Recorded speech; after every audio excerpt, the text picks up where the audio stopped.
Bonjour, Thierry Leverge, je vais vous parler de sobriété énergétique qui va se décliner en trois axes.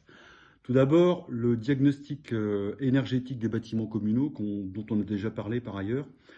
Il faut pour cela réaliser un pré-diagnostic avec les services techniques de la ville, en lien avec le point info énergie de LTC, donc la Notre-Égor Communauté, pour localiser les gros besoins.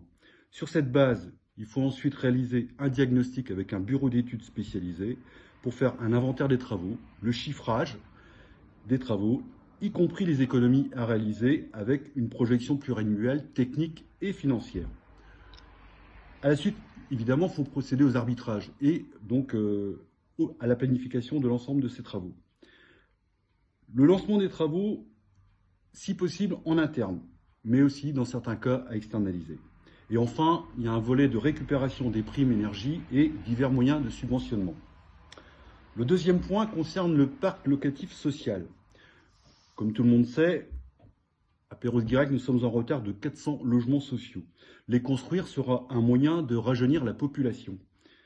Donc il faut identifier le foncier nécessaire à ces futures constructions. Ensuite, procéder au choix des promoteurs et des bailleurs sociaux. Contraindre ceux-ci à lancer des programmes vertueux de type logement passif et au moins conformes à la RT 2020, c'est-à-dire la réglementation thermique 2020. C'est un bon investissement pour les bailleurs sociaux et les promoteurs, si ce n'est qu'il y a un surcoût à la construction de 5 à 10%. Mais comme c'est un logement de qualité, ça génère beaucoup moins de frais de maintenance à la suite en exploitation, car il y a beaucoup moins de dégradation eu égard à la qualité du logement et les locataires se sentent plus considérés. Enfin, le troisième volet, c'est les permis de construire. En termes de construction d'habitat individuel, il faut favoriser la résidence principale et par contre favoriser plutôt la rénovation et non la construction pour le parc de résidences secondaires par une fiscalité incitative.